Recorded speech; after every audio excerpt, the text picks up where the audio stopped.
On my left is the new Land Rover Discovery Sport, a premium compact SUV with 7 seats. On my right is the new Kia Sorento, a 7-seater SUV that its makers would like you to believe is as premium as a BMW or indeed a Land Rover. On paper, the Sorento is both bigger and cheaper than the Discovery Sport, so in theory it should be the SUV of choice for big families. But is that the case in practice? Let's find out. Obviously, a big thing with both of these cars is how much space they offer. We know they've both got 7 seats, but let's have a quick look with the seats down, see how much boot space they've got. As you can see, even with that in, this is a big boot in the Land Rover.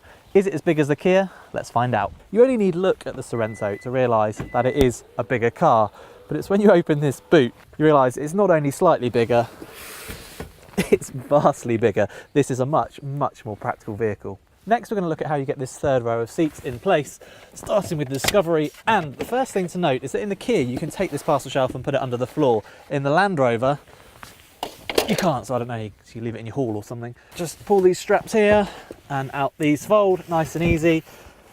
Obviously, you've got a bit of a boot there, but not much. Back with the Sorento, as we've already said, this parcel shelf slots under there, which is really neat. And then it's just a case of pulling the straps, much like in the Land Rover, and hey presto, you have a 7-seater. Only this time, you've got a slightly bigger boot space still.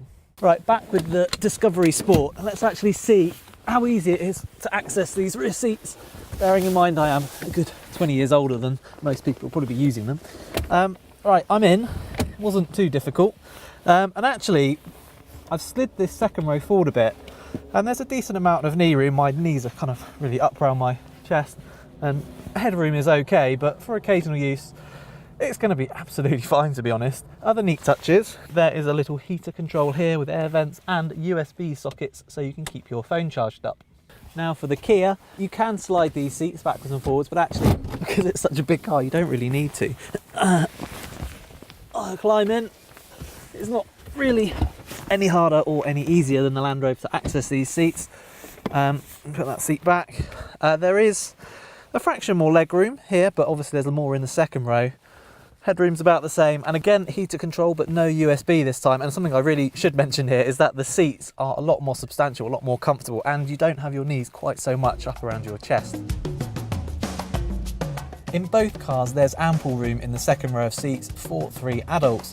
Plus, you can fold all of the seats flat to create huge load bays. Up front, meanwhile, the Kia's large touchscreen and good levels of fit and finish make it a pleasant place to be, although we have to say it still lacks the Land Rover's functional yet stylish layout, now complete with a new infotainment system. We're starting off driving the Discovery Sport. Now obviously I'm not going to pretend that this is a small car, but compared with the Sorento it does feel pretty wieldy. It's also actually really good fun. The steering's nicely weighted, and although Land Rover's obviously had to make the suspension quite stiff to stop it rolling around too much in corners, the ride is still very good. It's a very comfortable car, particularly once you're out of town and on the open road. It's really impressive. The Land Rover is powered by a 2.2 litre diesel engine. This car is matched with a 9-speed automatic gearbox. You can have a 6-speed manual, but to be honest, this 9-speed is really superb and it's worth spending the extra on. There's enough power, 0 to 60, about 9.5 seconds, which is the same as the Kia. So while it's not outright fast, it is quick enough and there's enough mid-range torque. It is, however, a little bit noisy at town speeds, and on the motorway you get a bit of tyre roar as well. Coincidentally, the Kia is also powered by a 2.2 litre diesel engine, although it's actually a little bit quieter, a little bit smoother at low speeds than the Land Rovers. It's about the same in terms of performance, and you can have an automatic gearbox, although with this one we've got a 6-speed manual, and I have to say it's actually a bit clunky. The Sorento is also comfortable on a long journey thanks to its soft suspension and well-controlled road noise.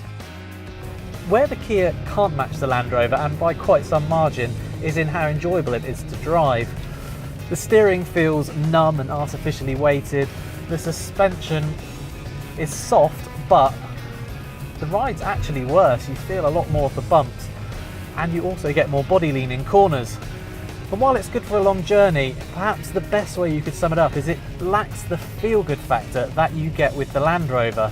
It just doesn't feel fundamentally as well sorted. I'm going to throw some numbers at you now, starting with price. The Sorento costs just under £29,000, which is about £3,500 cheaper than the Land Rover. You also get a 7-year warranty with the Kia as opposed to the Land Rover's 3. The Kia even beats the Land Rover for towing with a 2,500 kilo limit versus the Discovery Sport's 2,200 kilos. Both will return about 35 miles per gallon in normal driving. You could quite reasonably argue that by being bigger and cheaper than the Discovery Sport, the Kia is also the right car for you. And if that is your point of view, then I'm sure you would be very happy with it. It is a good car. However, I don't think people buy 7-seater SUVs without an element of heart-ruling ahead. And that's where Land Rover has been so clever with its Discovery Sport, because by combining that premium badge with that sharp styling and the versatility of having 7 seats, it really has got all bases covered. Yes, it's more expensive, but I really do think it's worth it. As ever, you can read detailed reviews of both of these cars and many more by clicking up here to go to the Telegraph Cars website. And of course, don't forget to subscribe to our YouTube channel by clicking up here.